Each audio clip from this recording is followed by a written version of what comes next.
नमस्कार दोस्तों, स्वागत है आप सभी भाइयों बहनों का आपके अपने ऑनलाइन यूट्यूब चैनल पवन सूत एकेडमी में। दोस्तों, रीट मुख्य परीक्षा के नोट्स के बारे में हम लोग चर्चा कर रहे हैं, जिसमें विज्ञान के 3 भाग के बारे में हमने चर्चा कर लिया है। चौथे पार्ट में हम देखेंगे तत्व, मिश्रण और यौगिक के बारे में। तो चलिए स्टार्ट करते हैं सेशन। और आप सभी लोग जितने भी भाई बहन पहली बार विजिट कर रहे हैं, आप लोग चैनल को सब्सक्राइब करके बेल आइकन को ज़रूर प्रेस कर लीजिएगा। भाइयों, बात करें पदार्थ की, तो पदार्थ का वर्गीकरण पहले भौतिक गुण और रासायनिक गुण के आधार पर किया जाता है। भौतिक गुण के अंतर्गत भौतिक अवस्थाएं जो पदार्थ की होती हैं, अभी आप लोग समझ रहे होंगे ठोस, द्रव, गैस 3 होती हैं, लेकिन कुल 5 भौतिक अवस्थाएं होती हैं। अभी हम बताएंगे कौन कौन सी अवस्था है। रासायनिक गुण जो होता है, इसे 2 भागों में विभाजित किया जाता है, शुद्ध रूप और अशुद्ध रूप। जो अशुद्ध रूप है, इसे मिश्रण और यौगिक के रूप में डिवाइड किया जाता है। वहीं जो शुद्ध रूप है, इसे तत्व और तत्व के रूप में जैसे ही हम डिवाइड करते हैं तो तत्व 3, पहला धात्विक, दूसरा अधात्विक और तीसरा उपधात्विक या उपधातु। ठीक है, तो ये वर्गीकरण हो गया हमारा पदार्थ का। अब बात करेंगे पदार्थ की अवस्था के बारे में। पदार्थ की मुख्य रूप से कितनी अवस्थाएं पाई जाती हैं, तो मुख्य रूप से 3 अवस्थाएं होती हैं, जिसमें पहला सॉलिड होता है, इसका आकार और आयतन दोनों निश्चित होता है। दूसरा है लिक्विड, इसका आकार अनिश्चित होता है, जबकि आयतन ये निश्चित होता है। ठीक है, द्रव का जिस बर्तन में डालेंगे उसी का आकार ले लेगा, जबकि उसका आयतन जो है वो निश्चित है। 500 ml द्रव है तो 500 ही रहेगा। उसे आप कटोरी में रखें, ग्लास में रखें, कप में रखें, प्लेट में रखें, कोई मतलब नहीं है, केवल उसका आकार अनिश्चित होगा, जबकि आयतन वही रहेगा। गैस की बात करें तो गैस का आकार और आयतन दोनों अनिश्चित होते हैं। चौथा जो स्टेज आता है, अगर आपसे पूछे मुख्य रूप से, तो मुख्य रूप से 3 होते हैं। अगर पूछ ले कि जो पदार्थ की अवस्थाएं हैं कितनी हैं, तो 5 हो जाएंगी। मुख्य कितनी हैं, तो 3 हो जाएंगी। प्लाज्मा जो चौथी अवस्था पाई जाती है, इसमें पदार्थ आयनित अवस्था में होते हैं। यह तारों पर पाई जाती है। ज्वालामुखी का लावा जो होता है वो प्लाज्मा अवस्था में ही रहता है। ब्रह्मांड में सबसे ज़्यादा मिलने वाली अवस्था कौन सी है, तो ब्रह्मांड में पाई जाने वाली सबसे अत्यधिक पदार्थ की अवस्था कौन सी है, तो प्लाज्मा अवस्था होती है। ठीक है ना। तो मुख्य रूप से पदार्थ के 3 भाग या 3 प्रकार, सॉलिड, लिक्विड, गैस। चौथी प्राकृतिक है, ये तारों पर सबसे ज़्यादा या ब्रह्मांड में सबसे ज़्यादा पाई जाती है प्लाज्मा अवस्था। 5वां जो है ये है BEC, जिसे कहते हैं बोस आइंस्टीन कंडेंसन। ठीक है, क्या कहते हैं, बोस आइंस्टीन कंडेंसन, BEC। ठीक है ना। यह कृत्रिम अर्थात प्रयोगशाला निर्मित अवस्था है। तो 3 मुख्य अवस्था हो गई, एक प्राकृतिक अवस्था हो गई, एक कृत्रिम अवस्था हो गई। ये जो BEC है, बोस आइंस्टीन कंडेंसन, इसके निर्माणकर्ता कौन है, तो कैटरले, कर्नेल और बेमेन। ये कैटरले, कर्नेल और बेमेन तीनों ने संयुक्त रूप से BEC, बोस आइंस्टीन कंडेंसन का खोज किया था। इस खोज के लिए 2001 का नोबेल पुरस्कार भी कैटरले, कर्नेल और बेमेन को दिया गया था। बात करेंगे, इसमें अत्यधिक निम्न तापमान पर बनाया जाता है। जो BEC है, इसे मुख्य रूप से कितने पर, तो मुख्य रूप से निम्न तापमान पर बनाया जाता है BEC को। ठीक है, मुख्य पूछे आपसे पदार्थ की अवस्था, तो मुख्य पदार्थ की अवस्था 3 होती है। प्राकृतिक पूछ ले तो सॉलिड, लिक्विड, गैस और प्लाज्मा हो जाएगी। अगर कृत्रिम पूछ ले तो एक हो जाएगा, कौन सा, BEC, बोस आइंस्टीन कंडेंसन, जिसे कैटरले, कर्नेल और बेमेन ने बनाया। 2001 का नोबेल भी इन्हें प्राप्त हुआ था। BEC बनाया कैसे जाता है, तो अत्यधिक निम्न तापक्रम पर BEC को बनाया जाता है। बात करेंगे हम लोग ठोस द्रव में कब बदलेगा, तो गलन अवस्था के द्वारा द्रव में, द्रव से फिर गैस अवस्था में बदल जाता है। लेकिन कोई पदार्थ है जो ठोस अवस्था से सीधे गैस अवस्था में बदल जाए, तो उस प्रक्रिया को ऊर्ध्वपातन कहते हैं। और ऐसे पदार्थ कपूर, नौसादर। ठीक है, कपूर में क्या पाया जाता है, तो नेप्थलीन पाया जाता है। आपसे नेप्थलीन भी दे करके ऑप्शन पूछ सकता है कि नेप्थलीन किस प्रक्रिया द्वारा तैयार होता है, या नेप्थलीन कैसा है, तो ऊर्ध्वपातन का गुण पाया जाता है नेप्थलीन में।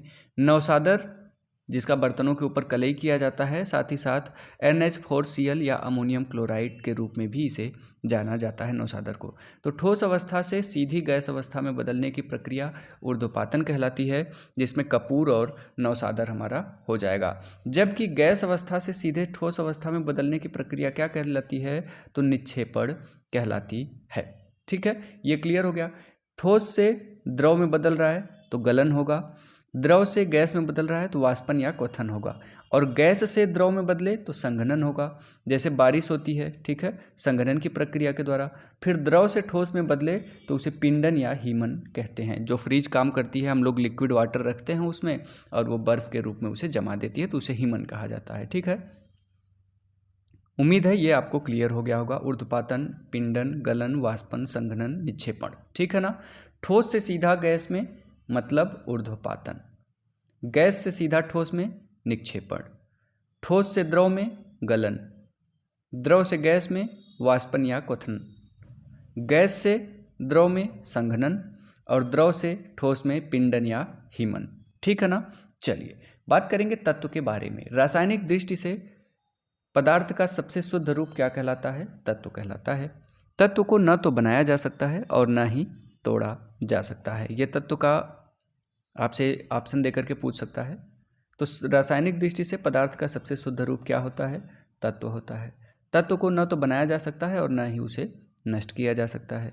तत्व एक ही प्रकार के परमाणु से बना होता है। तत्व कैसे बना होता है, तो एक ही प्रकार के परमाणु से तत्व का निर्माण होता है। जैसे ऑक्सीजन, नाइट्रोजन, फास्फोरस, ठीक है, कार्बन, ये सभी हैं, क्या हैं, ये सभी तत्व हैं। ठीक है, अब तक खोजे गए कुल तत्वों की संख्या कितनी है, तो 118 तत्व अभी तक खोजे जा चुके हैं। तत्वों के प्रतीक की बात करें तो जैकब बर्जेलियस नामक वैज्ञानिक ने दिया था तत्वों के प्रतीक को। तत्व के प्रतीक के रूप में अंग्रेजी नाम के प्रथम अक्षर को लिखते हैं। जैसे ऑक्सीजन है, सबसे बड़ी बात कि तत्वों को किसने दिया था, तो तत्वों के प्रतीक चिन्ह को जैकब बर्जेलियस नामक वैज्ञानिक ने दिया था। ठीक है, ऑक्सीजन को O से इंडिकेट करते हैं, नाइट्रोजन को N से, कार्बन को C से, सिलिकॉन को Si से, सल्फर को S से। ठीक है, लेकिन कुछ तत्वों के प्रतीक उनके लैटिन भाषा के नाम के आधार पर भी दिए जाते हैं। जैसे सोडियम है तो इसका लैटिन नाम है नेट्रियम, प्रतीक चिन्ह हो जाएगा Na। हम लोग कहते हैं Na सोडियम, सोडियम का नहीं है बल्कि ये इसका नाम नेट्रियम है, इसलिए इसे Na कहा जाता है। पोटेशियम का केलियम है, इसलिए K कह देते हैं इसे। लोहा लैटिन नाम है फेरम, इसलिए Fe कह देते हैं, Fe आयरन। तांबा क्यूप्रम कहते हैं, इसलिए इसे Cu कह देते हैं। सीसा प्लम्बम कहते हैं, इसलिए इसे Pb का संकेत दिया गया है या प्रतीक चिन्ह दिया गया है। टिन को स्टेनम कहते हैं, इसलिए Sn टिन हम लोग कहते हैं। एंटीमनी अष्टबीन है, इसलिए Sb दिया गया है। पारा का हाइड्रोजाइरम Hg दिया गया है। सोना को ओरम कहते हैं, इसलिए Au कहा जाता है। चांदी को अर्जेंटेनम कहते हैं, इसलिए Ag कहा जाता है। टंगस्टन को वुल्फ्रम कहते हैं, इसलिए इसे टंगस्टन को W प्रतीक चिन्ह से दर्शाया जाता है। क्यों, क्योंकि इसका लैटिन नाम जो है वो वुल्फ्रम है। ठीक है, इसलिए टंगस्टन को W से इंडिकेट किया जाता है। यहाँ तक क्लियर हो गया आपका। चलिए बात करेंगे कुछ महत्वपूर्ण बिंदु के बारे में। सबसे हल्का तत्व कौन सा है, तो हाइड्रोजन सबसे हल्का तत्व होता है। सबसे हल्की धातु आपसे पूछ ले तो लिथियम आपकी सबसे हल्की धातु होती है। तत्व पूछेगा तो हाइड्रोजन आपका सबसे हल्का तत्व है। सबसे हल्की धातु आपसे पूछ ले तो लिथियम आपकी सबसे हल्की धातु होती है। सबसे भारी धातु पूछ ले तो ऑस्मियम हो जाएगा। सबसे महंगा तत्व कौन सा होता है, तो यूरेनियम होता है। सबसे महंगी धातु कौन सी है, तो प्लेटिनम है। ठीक है ना, सबसे महंगी है। अभी आप सोने को मत कहिएगा कि सबसे महंगा है। जो खिलाड़ी लोग या बड़े बड़े स्टार लोग वाइट कलर का पहनते हैं चैन वगैरह ना, वो चांदी नहीं रहती है, सामान्य आदमी उसे चांदी समझता है, जबकि वो प्लेटिनम होता है। सबसे महंगा धातु है ये। ठीक है ना, तो सबसे महंगा तत्व यूरेनियम रहेगा, सबसे महंगी धातु जो रहेगी वो प्लेटिनम रहेगी। विद्युत की सर्वाधिक सुचालक धातु कौन सी है, तो Ag है। ठीक है, चांदी जिसे कहा जाता है। विद्युत उपकरण में सर्वाधिक उपयोग होने वाली धातु कौन सी है, तो कॉपर है, तांबा। ठीक है ना, चाकू से काटी जा सकने वाली धातु, सोडियम और पोटेशियम को चाकू से काटा जा सकता है।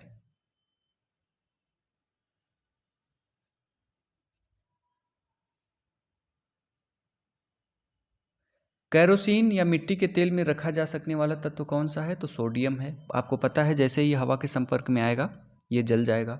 भूपर्पटी में सर्वाधिक पाया जाने वाला तत्व कौन सा है? ऑक्सीजन है। और धातु पूछ ले तो एल्यूमिनियम है। इसे हरा धातु भी कहा जाता है, या हरी धातु किसे कहते हैं? तो एल्यूमिनियम को हरी धातु कहते हैं। और ये भूपर्पटी में पाया जाने वाला सबसे या सर्वाधिक पाया जाने वाला धातु है। तत्व तो ऑक्सीजन हो जाएगा, जबकि धातु जो है ये एल्यूमिनियम हो जाएगी, इसीलिए इसे हरा धातु भी कहते हैं। मनुष्य द्वारा सबसे पहली खोजी गई धातु तांबा थी। मानव शरीर में सर्वाधिक पाया जाने वाला तत्व कौन सा है? ऑक्सीजन है। और धातु पूछ ले तो कैल्शियम हो जाएगा। ठीक है, मानव शरीर में कौन सा तत्व पाया जाता है? तो ऑक्सीजन सर्वाधिक पाया जाता है। कौन सी धातु सर्वाधिक पाई जाती है? तो कैल्शियम पाई जाती है। चमकीली अधातु कौन सी है? तो आयोडीन, ये चमकीला अधातु है। द्रव धातु पारा हाइड्रागेरियम, अभी हमने बताया। द्रव अधातु कौन सी है? तो ब्रोमीन है। ब्रोमीन कैसा होता है? तो अधातु है लेकिन द्रव अवस्था में पाई जाती है। सेम वही है, आयोडीन भी अधातु है लेकिन चमकीली अवस्था में पाई जाती है। कंप्यूटर चिप बनाने में प्रयुक्त धातु कौन सी है? सिलिका होती है, इसलिए बेंगलोर को सिलिकॉन वैली के नाम से भी जाना जाता है। ठीक है, गैस के बारे में बात करें तो सबसे हल्की गैस हाइड्रोजन है। दूसरी सबसे हल्की गैस हीलियम हो जाएगी। ठीक है, हाइड्रोजन, उसके बाद फिर हीलियम। बच्चों में गुब्बारे में भरी जाने वाली गैस कौन सी होती है? तो हीलियम होती है। वायुयान के टायरों में भरी जाने वाली गैस भी हीलियम ही होती है। सबसे भारी गैस कौन सी है? तो रेडान है सबसे भारी गैस। भूकंप की भविष्यवाणी में उपयोग कौन सी गैस है? तो रेडान गैस ही भूकंप के भविष्यवाणी में प्रयोग की जाती है। रेडियो एक्टिव गैस भी कहा जाता है किसे? रेडान को। क्या कहते हैं? रेडियो एक्टिव गैस के नाम से भी रेडान को जाना जाता है। तो सबसे भारी गैस रेडान, भूकंप की भविष्यवाणी में उपयोगी gas radon, radio active gas radon, ये जरूर याद रखिएगा। ठीक है ना। स्वयं जलने वाली गैस हाइड्रोजन। जलाने में सहायता कौन करती है? तो ऑक्सीजन। अग्निशमन में उपयोगी गैस कौन सी होती है? तो CO2 होती है। कोल्ड ड्रिंक में कौन सी गैस भरी जाती है? तो CO2 ही भरी जाती है। चिप्स पैकेट में भरी जाने वाली गैस कौन सी होती है? तो नाइट्रोजन होती है। कृत्रिम धुआं उत्पन्न करने वाली गैस कौन सी है? तो नाइट्रोजन, या जिसे द्रव नाइट्रोजन कहते हैं। शुष्क बर्फ क्या है? तो ठोस CO2 को शुष्क बर्फ कहा जाता है। पानी के शुद्धिकरण में उपयोग आने वाली गैस कौन सी है? तो क्लोरीन गैस है। धातु को जोड़ने वाली या वेल्डिंग गैस कौन सी होती है? तो एसिटिलीन गैस को वेल्डिंग गैस के रूप में जाना जाता है। कच्चे या अधपके फलों को पकाने के लिए कौन सा इस्तेमाल किया जाता है? तो एथिलीन इस्तेमाल किया जाता है।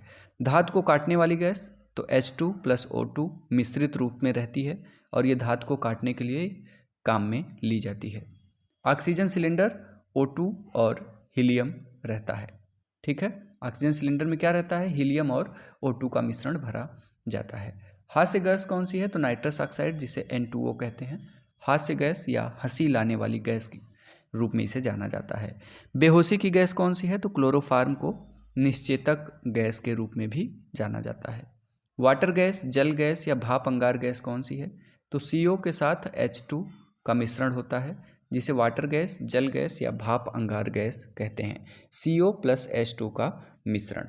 बात करेंगे वायु अंगार गैस, जिसे प्रोड्यूसर गैस कहते हैं। तो CO+N2, इसे क्या कहते हैं?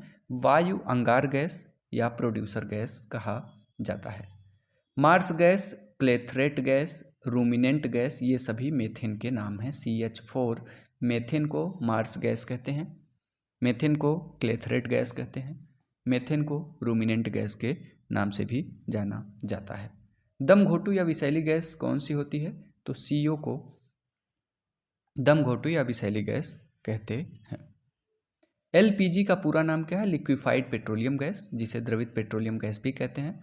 लिक्विफाइड पेट्रोलियम गैस LPG का पूरा नाम होता है। अभी आप इकोनॉमिक्स में मत चले जाइएगा, लिबरलाइजेशन, प्राइवेटाइजेशन, ग्लोबलाइजेशन है, LPG की नीति नहीं है ये, LPG गैस के बारे में हम चर्चा कर रहे हैं। Liquefied petroleum gas. मुख्य घटक क्या होता है एलपीजी का? तो प्रोपेन व ब्यूटेन गैस होता है। गंध का कारण क्या है? तो मरकैप्टेन या थायोसल्फेट के कारण एलपीजी के रिसाव का पता चलता है। मरकैप्टेन या थायोसल्फेट के कारण। बात करेंगे आगे हम लोग। सीएनजी क्या है? कंप्रेस्ड नेचुरल गैस इसे कहा जाता है। मुख्य घटक इसका क्या है? तो मेथेन जो है ये सीएनजी, जो आजकल कार वगैरह में भी ज़्यादा इस्तेमाल किया जा रहा है, तो मुख्य घटक जो सीएनजी का है वो मेथेन ही होता है। उपयोग किसमें किया जाता है? तो वाहनों में मेथेन का इस्तेमाल किया जाता है। बायोगैस या गोबर गैस के बारे में चर्चा करें तो इसका भी मुख्य घटक सीएनजी की भांति मेथेन ही होता है। उपयोग कहाँ करते हैं? तो बायोगैस या गोबर गैस का इस्तेमाल घरेलू उपयोग में लिया जाता है। कुछ अक्रिय गैस जिसे निष्क्रिय गैस या नोबल गैस के नाम से भी जानते हैं, जिसमें हीलियम, नियान, आर्गन, क्रिप्टॉन, जिनॉन, ये सभी गैस के कैसी हैं? हीलियम, नियान, आर्गन, क्रिप्टॉन, जिनॉन, या जिनॉन, क्रिप्टॉन, आर्गन, नियान, हीलियम कैसी हैं ये? तो नोबल गैस या निष्क्रिय गैस के रूप में या अक्रिय गैस के रूप में इन्हें जाना जाता है। इनके जो नाम है ना, इसे जरूर याद रखिएगा। हीलियम अक्रिय गैस है, नियान अक्रिय है, आर्गन अक्रिय है, क्रिप्टॉन अक्रिय है, जिनॉन अक्रिय गैस है। हीलियम, नियान, आर्गन, क्रिप्टॉन, जिनॉन, ठीक है ना। चलिए, विद्युत बल्ब में भरी जाने वाली गैस कौन सी होती है? तो आर्गन भरी जाती है, ठीक है ना, याद रखिएगा आर्गन। जो हमारे फिलामेंट होते हैं ना, बल्ब के फिलामेंट, उनके अंदर अगर भारी गैस भर दी जाए ना तो वो नष्ट हो जाएंगे या जल जाते हैं, जिस कारण से आर्गन भरा जाता है। आर्गन कैसी गैस है? तो अभी हमने आपको बताया ही, ठीक है ना। चलिए, आर्गन एक अक्रिय गैस है जो क्रियाशील नहीं होती, जिस कारण से विद्युत बल्ब हमारा जलने लगता है। इनको अक्रिय गैसों को याद रखिएगा, इनसे एक प्रश्न आपके रीट में जरूर बनेगा। हीलियम, नियान, आर्गन, क्रिप्टॉन, जिनॉन, ठीक है ना।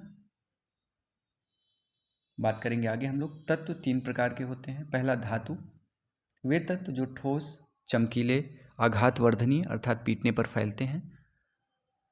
अपवाद में आता है मरकरी भी धातु है, लेकिन ये किस अवस्था में होती है? द्रव अवस्था में होती है। ऊपर हम पढ़ रहे हैं ठोस, चमकीला, आघातवर्धनीय या पीटने पर फैलता है, लेकिन याद रखिएगा मरकरी भी क्या है? तो धातु ही है, लेकिन वो द्रव अवस्था में रहती है और ये धातु का अपवाद है, ठीक है। विद्युत और ऊष्मा का सुचालक होता है। धातु के ऑक्साइड कैसे होते हैं? तो धातु के ऑक्साइड हमेशा क्षारीय होते हैं। मरकरी को जरूर याद रखिएगा, ये पूछ लेता है मरकरी क्या है, धातु, अधातु, उपधातु। तो मरकरी धातु है, लेकिन ये द्रव अवस्था में पाई जाने वाली धातु होती है। धातु के अंत में अम या यम होता है, जैसे हीलियम, यूरेनियम, अम या यम आ रहा है ना, तो धातु जितने भी होंगे उनके अंत में अम या यम होगा, ठीक है। हीलियम, यूरेनियम, सोडियम, पोटेशियम, ठीक है, जिसके भी अंत में अम या यम आए वो धातु हो जाएगी, ठीक है। चलिए, धातु कैसे होते हैं? तो पॉजिटिव होते हैं या धनायन होते हैं, जैसे Cu+, Ag+, Zn+, etc। उदाहरण में देखिए, सोडियम, पोटेशियम, फेरम, अर्जेंटेनम, ये सभी क्या हैं? तो ये सभी धातु हैं। अम या यम इनके अंतर्गत आ रहा है। अधातु की बात करें तो यह ठोस, द्रव व गैस तीनों अवस्था में पाए जाते हैं। अधातु ठोस अवस्था में अभ्रक, कार्बन, फास्फोरस, आयोडीन, ये क्या हैं? अधातु हैं। ब्रोमीन द्रव अवस्था में पाया जाने वाला अधातु है, ठीक है ना। जबकि अभी हमने मरकरी को पढ़ा, वो धातु है लेकिन द्रव अवस्था में है, और जो हमारा ब्रोमीन है ये अधातु है लेकिन द्रव अवस्था में पाया जाता है। गैस अवस्था में नाइट्रोजन, हाइड्रोजन, ऑक्सीजन, ये सभी गैस अवस्था में पाए जाने वाले अधातु होते हैं। अधातु जो होते हैं इनमें आघातवर्धनीयता का गुण नहीं होता, अर्थात पीटने पे ये नहीं फैलते हैं। अधातु विद्युत के कुचालक होते हैं, ठीक है। अधातु विद्युत के कुचालक होते हैं, लेकिन ग्रेफाइट जो होता है ये विद्युत का सुचालक होता है। ये प्रश्न पूछा जाता है कि ग्रेफाइट तो अधातु है लेकिन विद्युत का सुचालक होता है ग्रेफाइट। अधातु कैसे होते हैं? तो ऋणात्मक प्रवृत्ति के होते हैं। अधातु के ऑक्साइड कैसे होते हैं? तो अम्लीय होते हैं। धातु के ऑक्साइड कैसे होते हैं? क्षारीय होते हैं।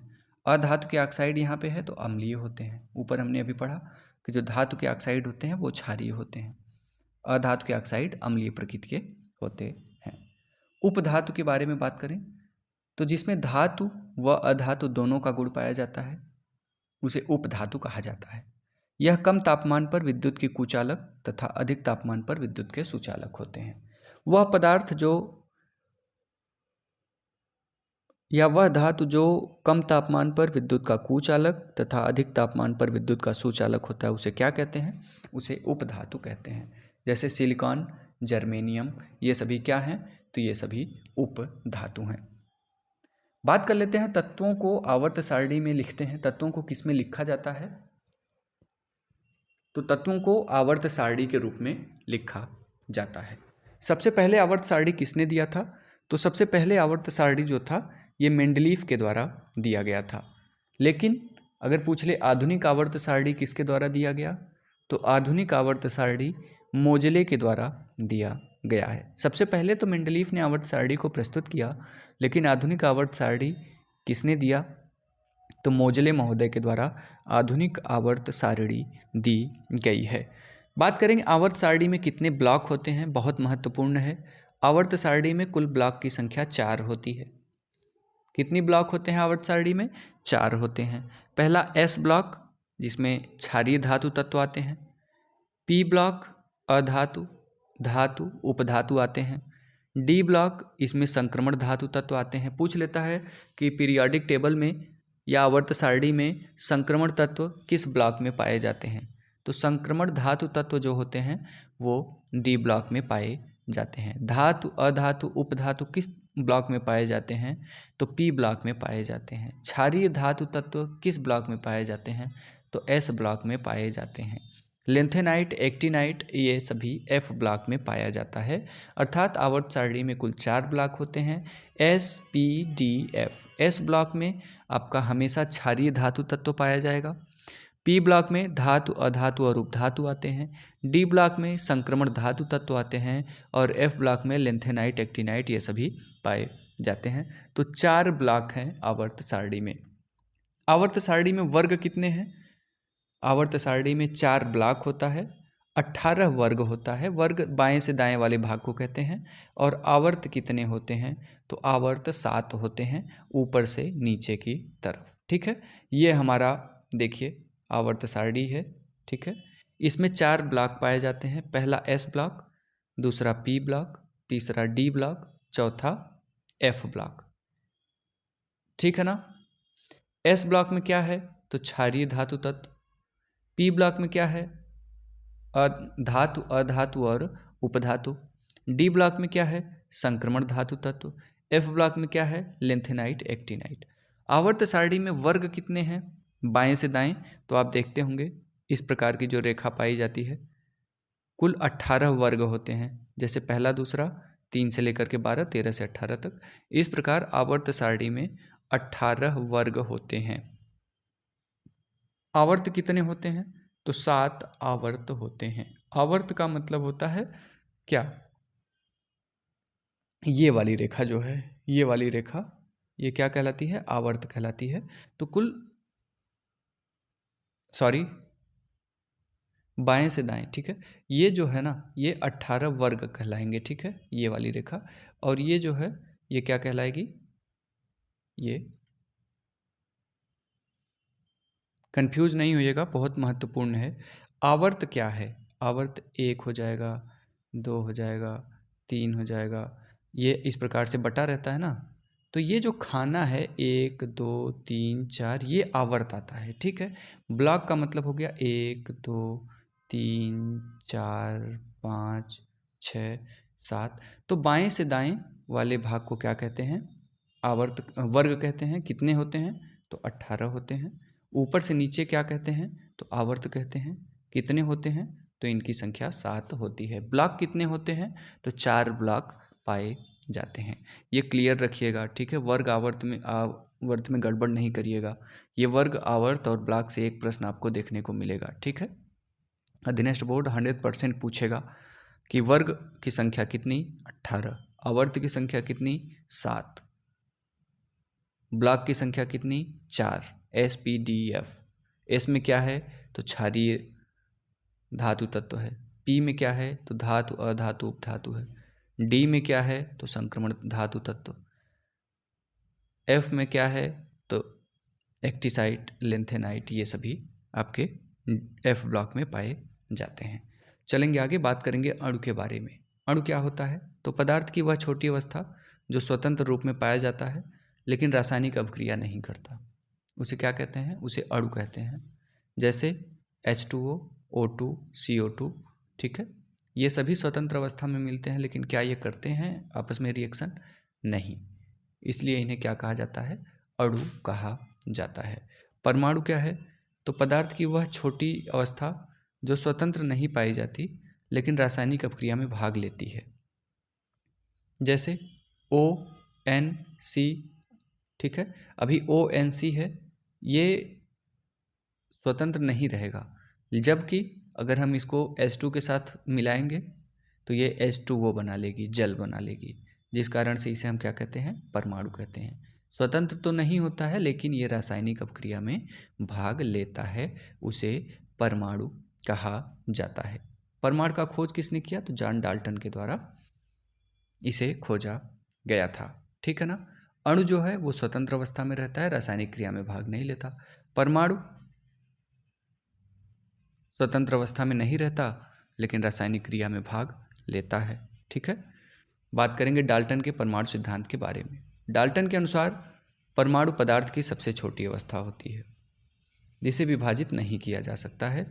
परमाणु को पदार्थ की इकाई माना जाता है। डाल्टन ने कहा कि जो परमाणु है यह पदार्थ की सबसे छोटी अवस्था होती है और इसे विभाजित नहीं किया जा सकता। परमाणु को पदार्थ की इकाई माना जाता है। परमाणु को मैंने बताया स्वतंत्र नहीं रहता है लेकिन रासायनिक अभिक्रिया में भाग लेता है परमाणु, ठीक है।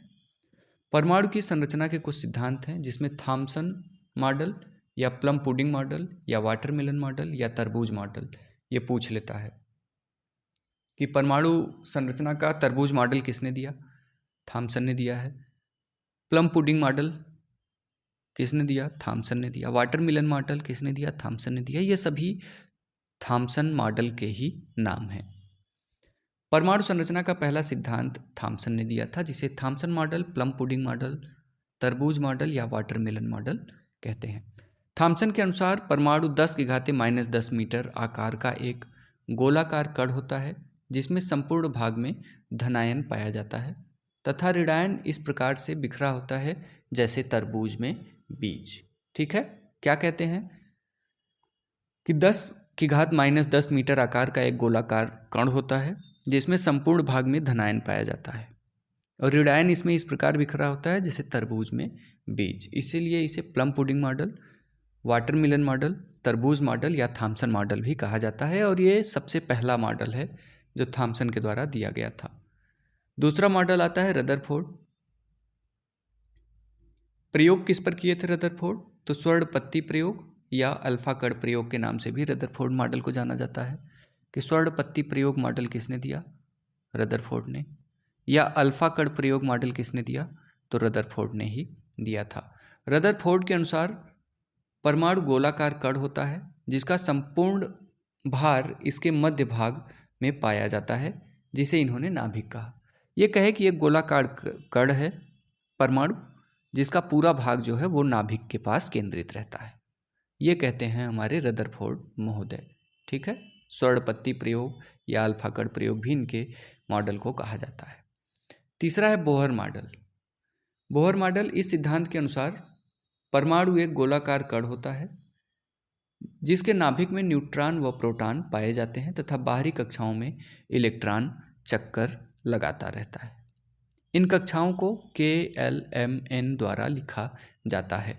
किसी भी कक्षा में अधिकतम इलेक्ट्रॉन की संख्या 2n² होगी, जहां n क्या होता है, कक्षा होता है, 2n² होगी। ये किसने कहा, बोर मॉडल ने बताया। जैसे 1K है तो 2 गुणे n का मतलब कक्षा हो गया, तो पहली कक्षा है तो 1 का स्क्वायर मतलब 2, 2L है तो 8, M है तो 16, N है तो कितना हो जाएगा,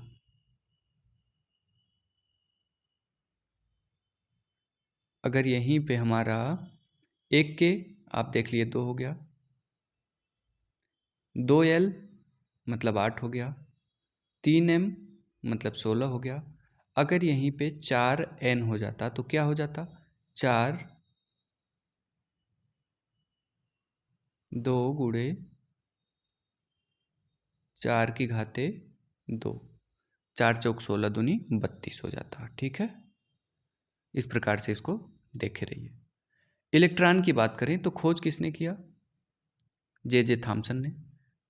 इलेक्ट्रॉन पर आवेश कैसा होता है? तो ऋणावेश होता है। कितने का? तो -1.6 गुणे 10 की घाते -19 कूलाम का ऋणावेश पाया जाता है इलेक्ट्रॉन पे। -1.9 गुणे 10 की घाते -19 कूलाम का ऋणावेश होता है। द्रव्यमान कितना होता है इलेक्ट्रॉन का? तो 9.1 गुणे 10 की घात -31 किलोग्राम। ठीक है, द्रव्यमान होता है। किसका होता है? तो इलेक्ट्रॉन का। ठीक है, प्रोटॉन का खोज किसने किया?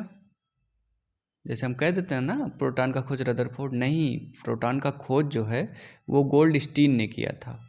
प्रोटॉन का खोज किसने किया? गोल्डस्टीन ने। प्रोटॉन शब्द रदरफोर्ड ने दिया था। ठीक है, प्रोटॉन शब्द रदरफोर्ड के द्वारा दिया गया है। कैसा आवेश होता है? तो धनावेश होता है। 1.6 गुणे 10 की घाते -19 कूलाम का। द्रव्यमान कितना है? तो 1.67 गुणे 10 की घात -27 किलोग्राम का द्रव्यमान प्रोटॉन का होता है। न्यूट्रॉन की बात करें तो खोज किसने किया? चैडविक के द्वारा खोज किया गया है। आवेश कौन सा होता है? तो उदासीन होता है। द्रव्यमान लगभग प्रोटॉन के बराबर होता है। 1.67 गुणे 10 की घात -27 kg प्रोटॉन का द्रव्यमान है। 1.67 गुणे 10 की घात -27 kg प्रोटॉन के ऊपर द्रव्यमान पाया जाता है। इलेक्ट्रॉन का द्रव्यमान कितना है? तो 9.1 गुणे 10 घात -31 kg। ठीक है, बाकी आवेश को तो याद ही नहीं करना है। इलेक्ट्रॉन का पूछ रहा है तो -1.6 गुणे 10 की घात -19 kg, सॉरी कूलाम आवेश हो जाएगा इलेक्ट्रॉन का। प्रोटॉन का आवेश पूछे, प्रोटॉन पॉजिटिव कण है, इसलिए 1.6 गुणे 10 घात -19 कूलाम हो जाएगा। इलेक्ट्रॉन निगेटिव है इसलिए वहाँ माइनस लग गया। इलेक्ट्रॉन का द्रव्यमान 9.1 गुणे 10 घात -31 kg होता है। प्रोटॉन का द्रव्यमान कितना होता है? तो 1.67 गुणे 10 की घात -27 kg होता है। ठीक है, तो यहाँ से एक प्रश्न बनने का संभावना रहेगा। न्यूट्रॉन हमारा उदासीन होता है, जिसे जेम्स चैडविक ने खोजा हुआ है। प्रोटॉन का खोज किसने किया? तो गोल्डस्टीन को याद रखिएगा, रदरफोर्ड ने नाम दिया है। एकल परमाणु क्या होता है? तो एकल परमाणु के अंतर्गत अक्रिय गैसें आती हैं, जैसे हीलियम, नियान, आर्गन, क्रिप्टॉन, जिनॉन, अभी हमने ऊपर बात किया। द्विपरमाणु तो O2 N2 H2 ये द्विपरमाणु होते हैं। O3 CO2 ये सभी कैसे हैं? तो त्रिपरमाणु वाले होते हैं।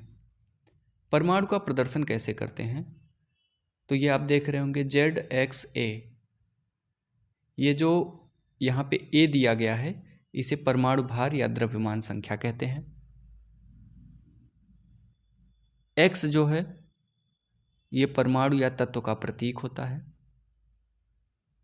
Z जो है ये परमाणु क्रमांक होता है। क्रमांक नीचे रहता है। परमाणु भार या जिसे द्रव्यमान संख्या भी कहते हैं वो हमेशा ऊपर रहता है, और बच्चे यहीं पे कंफ्यूज हो जाते हैं। परमाणु भार या द्रव्यमान संख्या कहाँ रहेगा? ऊपर रहेगा। ठीक है, भार आपके ऊपर पड़ता है ना, तो आप ऐसे याद रख सकते हैं कि ऊपर जो लिखा रहेगा वो क्या है? परमाणु भार या द्रव्यमान संख्या।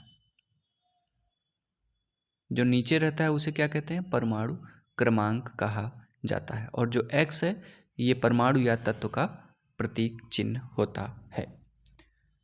अब बात करते हैं परमाणु क्रमांक है क्या, जिसे Z कहते हैं, ये वाले भाग को। किसी भी परमाणु में पाए जाने वाले प्रोटॉन की संख्या को परमाणु क्रमांक कहते हैं।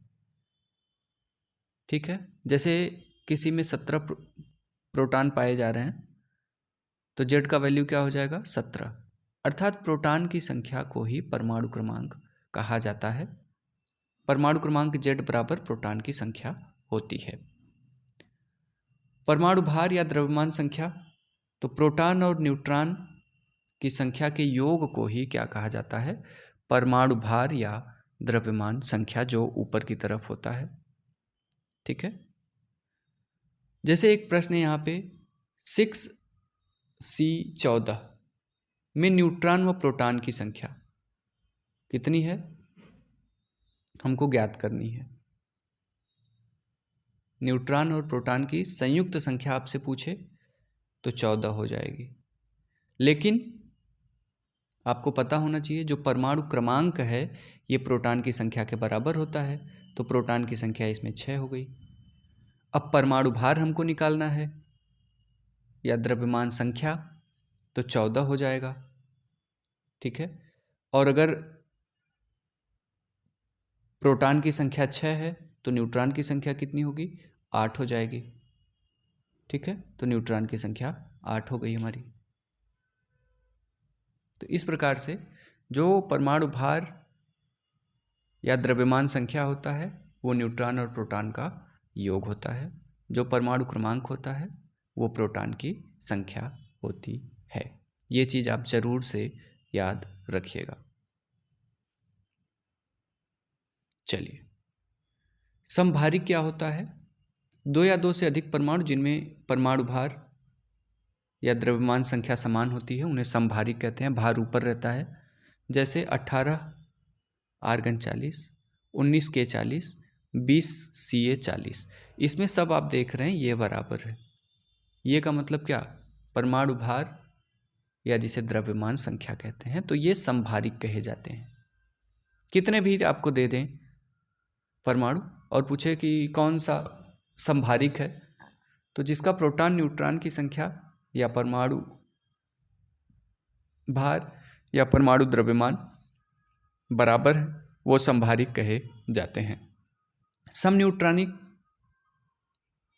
समन्यूट्रॉनिक का मतलब होता है दो या दो से अधिक परमाणु जिनमें आपस में न्यूट्रॉनों की संख्या समान होती है ना।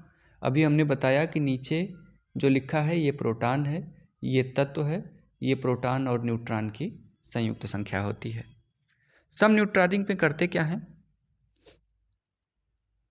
अब यहाँ से हमें न्यूट्रॉन चाहिए तो Pn से हम P को घटा दें, अर्थात 30 से 14 को घटा दें तो 16 आ गया, 31 से 15 को घटाएं तो 16 आया, 32 से 16 को घटाएं तो 16 आया। इस प्रकार के तत्व क्या कहे जाते हैं? समन्यूट्रॉनिक कहे जाते हैं। समस्थानिक क्या होते हैं? आइसोटोप।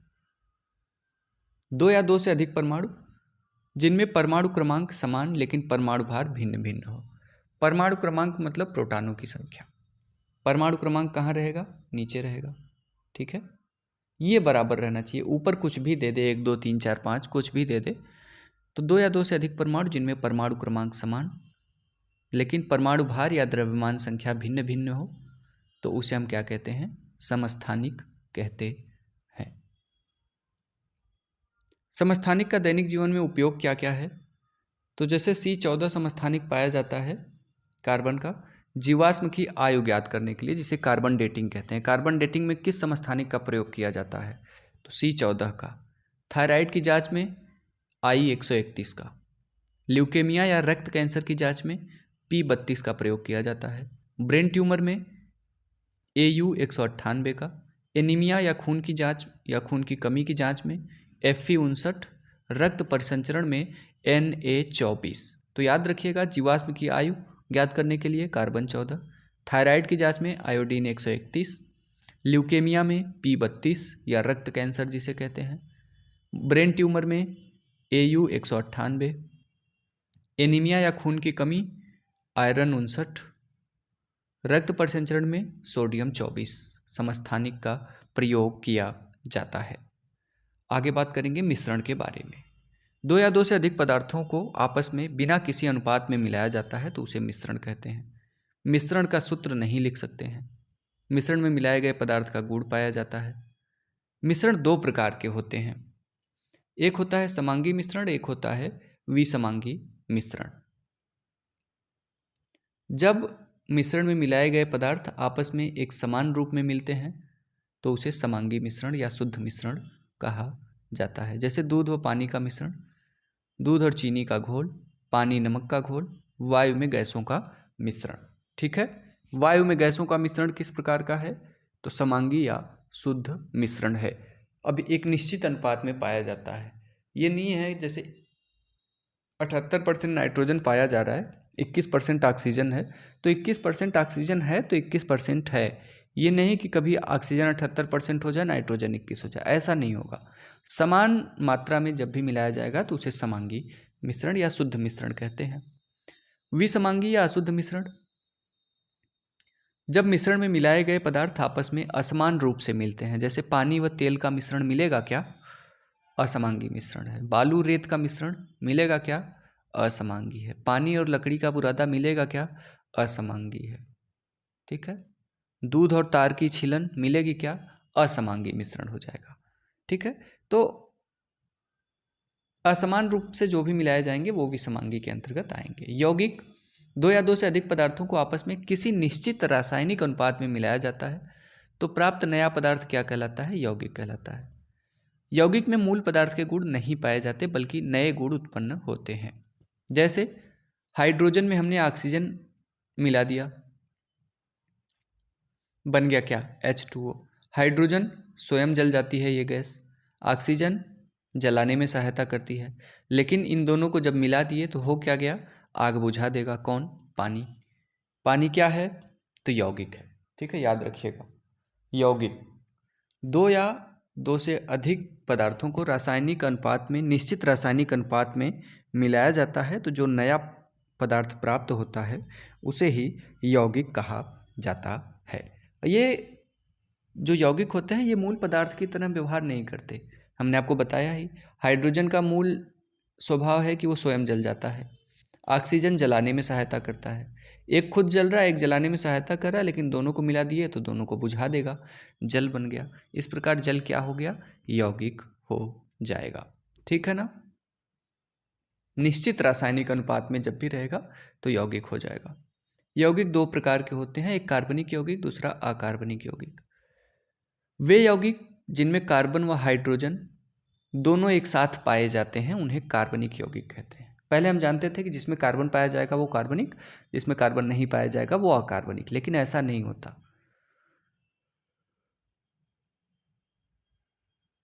एक्चुअली वही यौगिक कार्बनिक यौगिक होंगे जिनमें कार्बन और हाइड्रोजन दोनों एक साथ पाए जाएंगे। ठीक है ना, जैसे C2H5OH एल्कोहल, HCOOH फार्मिक अम्ल, CH3COOH एसिटिक अम्ल, C6H5OH फिनाइल हो जाएगा। अकार्बनिक यौगिक क्या है? तो वे यौगिक जिसमें कार्बन व हाइड्रोजन दोनों एक साथ नहीं पाए जाते। CO2 में हाइड्रोजन है क्या? नहीं है, ये अकार्बनिक यौगिक है। NH3 में हाइड्रोजन है, कार्बन है क्या? नहीं है। CaCO3 में कार्बन है, हाइड्रोजन है क्या? नहीं है। H2SO4 में हाइड्रोजन है, कार्बन है क्या? नहीं है।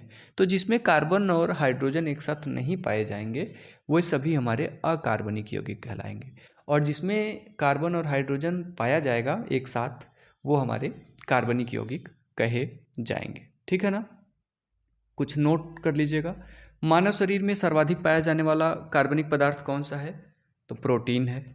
प्रोटीन ऐसा कार्बनिक पदार्थ है जो सर्वाधिक मात्रा में मानव शरीर में पाया जाता है। मानव शरीर में सर्वाधिक पाया जाने वाला अकार्बनिक पदार्थ कौन सा है? तो जल है। कैसा है? अकार्बनिक। क्यों है? क्योंकि H2O इसका सूत्र है, इसमें हाइड्रोजन तो है लेकिन कार्बन नहीं है, इसलिए अकार्बनिक पदार्थ हो गया। पृथ्वी पर सर्वाधिक मात्रा में पाया जाने वाला कार्बनिक पदार्थ कौन सा है? सेल्यूलोज है। ठीक है ना, हमने आपको बताया हुआ है, पहला पार्ट कोशिका आप पढ़े होंगे तो। ठीक है ना, पादपों में जो कोशिका का निर्माण होता है किससे होता है? सेलुलोज से होता है। तो पृथ्वी पर सर्वाधिक मात्रा में जो पाया जाने वाला कार्बनिक पदार्थ है वो सेल्यूलोज है। पृथ्वी पर सर्वाधिक मात्रा में पाया जाने वाला अकार्बनिक पदार्थ कौन सा है? तो जल है ना, 2/3 भाग पाया जाता है ना। H2O अकार्बनिक है, कार्बन है नहीं। ठीक है ना, तो ये इम्पॉर्टेंट रहता है। आगे बात करेंगे भौतिक और रासायनिक परिवर्तन के बारे में। भौतिक परिवर्तन क्या होता है? तो भौतिक परिवर्तन में पदार्थ का गुण बदल जाता है। भौतिक परिवर्तन अस्थायी परिवर्तन होता है। भौतिक परिवर्तन में रासायनिक अभिक्रिया कैसी होती है? उत्क्रमणीय होती है। जैसे बर्फ से जल, जल से वाष्प बन गया, वाष्प से जल, फिर जल से बर्फ बन गया। मोम का पिघलना कैसा है?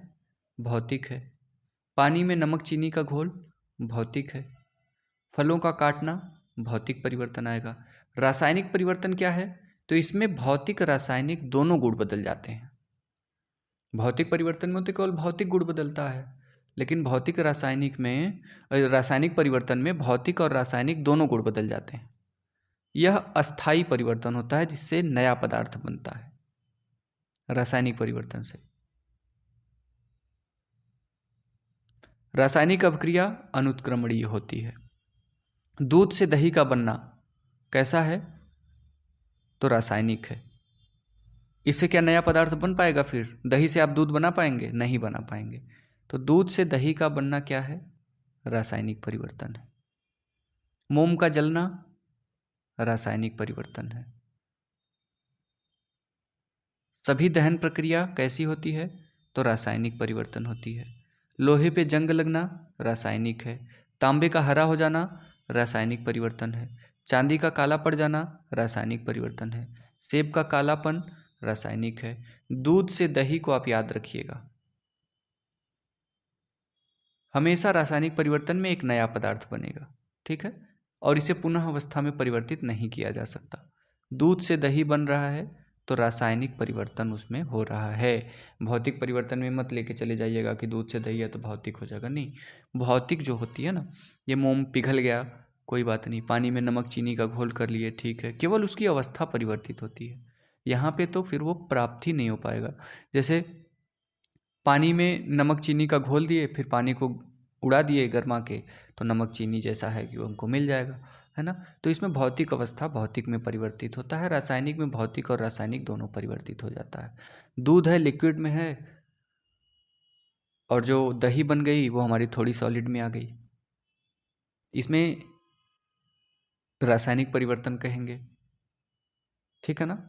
दूध से दही का बनना, मोम का जलना, सभी दहन प्रक्रिया, लोहे का जंग लगना, तांबे का हरा होना, चांदी का काला पड़ना, सेब का लाल होना। सेब का लाल होना मतलब काटने के बाद, जैसे आप फल को काटना किस में है? भौतिक परिवर्तन है, लेकिन काटने के बाद जो रंग परिवर्तित होता है सेब का, यहाँ आप देखे होंगे सेब को काट के रखने पर लाल हो जाता है, वो रासायनिक परिवर्तन में आएगा, ठीक है। मोमबत्ती का जलना भौतिक और रासायनिक दोनों परिवर्तन का उदाहरण है, क्योंकि सभी दहन प्रक्रिया रासायनिक परिवर्तन के अंतर्गत आती हैं। मोमबत्ती जल रहा है तो वो पिघल भी रहा है, पिघल रहा है तो नीचे जमा होगा, फिर से उससे मोमबत्ती बन जाएगी।